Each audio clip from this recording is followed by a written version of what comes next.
How familiar are you with the break fix cycle? I speak to women about this all of the time. I speak to couples about this all of the time. This is a usual pattern that plays out so often for so many couples. And it goes like this. I'm sure you'll be familiar with it to a greater or lesser degree. You have an argument, you have a disagreement. It feels like it's the end of the world. The gaps get longer until it gets fixed again, and the cycle continues. You're having the same conversations all of the time. You're having the same arguments all of the time. And the gap in between break and fix might seem to be getting longer. It might seem to hurt more. It might feel like this is a perpetual cycle that is never going to stop. It is the epitome of your relationship is break fix. And actually all you want is a bit of stability. All you want is to have some sort of calm within the family home.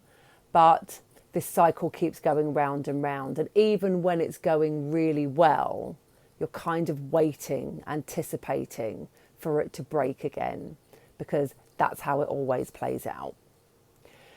So how do we stop this? What do we do in order to make sure that this doesn't keep happening all the time? Because it doesn't have to keep happening all the time.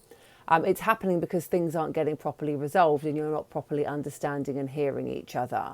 And something needs to shift in order for you to get yourselves onto a more level playing field.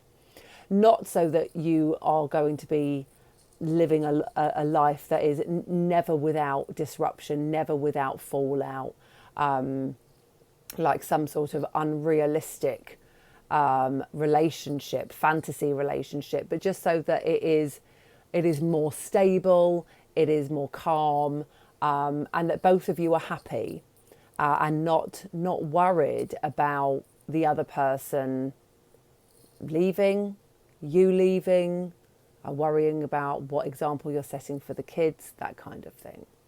So first of all, get really clear on what it is that you actually want.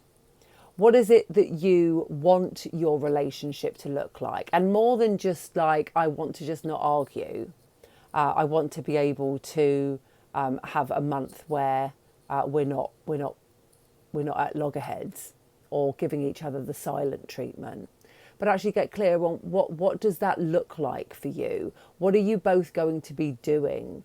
What are you going to be doing in terms of,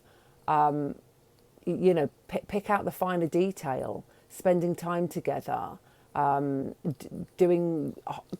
out together, doing hobbies together, cooking together, whatever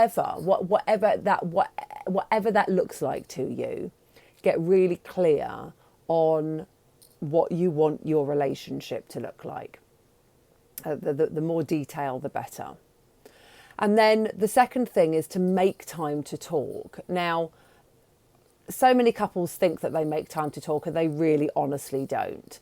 Exchanging information is not the same as talking. Letting each other know what you're doing at the weekend or what needs to be done or what phone call needs to be made or where the kids need to go next is not making time to talk.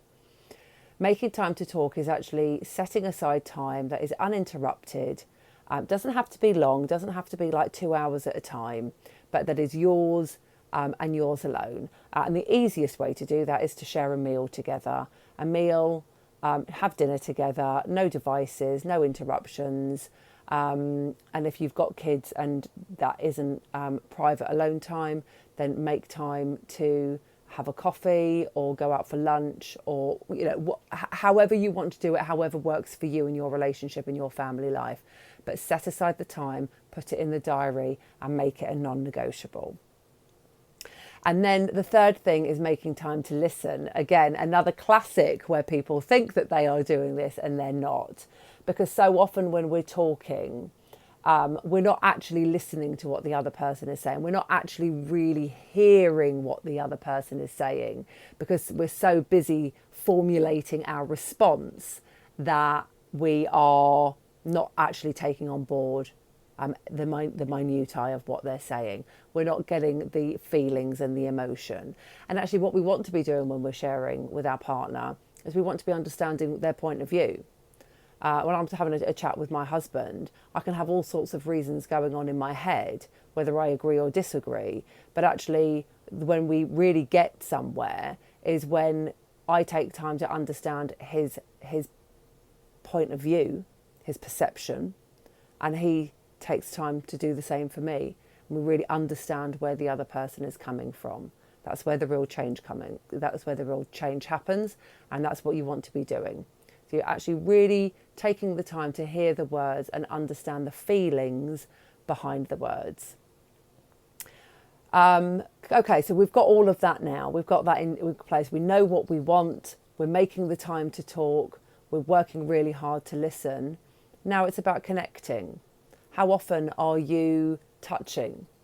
How often do you touch each other's arm as you're passing each other by?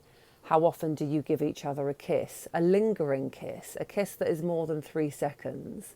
How often do you sit on the same sofa together? How often do you just share that connection? How often are you having sex? Maybe you're not even having sex at all because you're not even making the time to touch each other's arm, let alone anything else. And if you are doing anything else, then it's feeling robotic and it's feeling like a chore because you haven't got all of the other stuff there that is making the connection. You've got to make the connection. Communication is the absolute first and foremost thing that you can do to improve your relationship. Touch is secondary.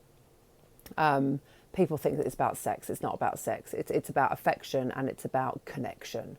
So that's what you want to be really making the time to do. But you've got to get the communication there in the first place. And then the final thing is to seek neutral support. And so many people need to seek neutral support because just having a third person in the space, helping you to have that conversation, helping you to sit through the harder parts of the conversation, to hear each other, to help you see things from a different point of view is absolutely essential for some, not for all, for some. So have a look, see where you can find neutral support, not friends, not family. Offloading to friends and family never really works because they're obviously, well, they're not going to get involved in doing counselling sessions with you, but they're also biased. It's way too complicated.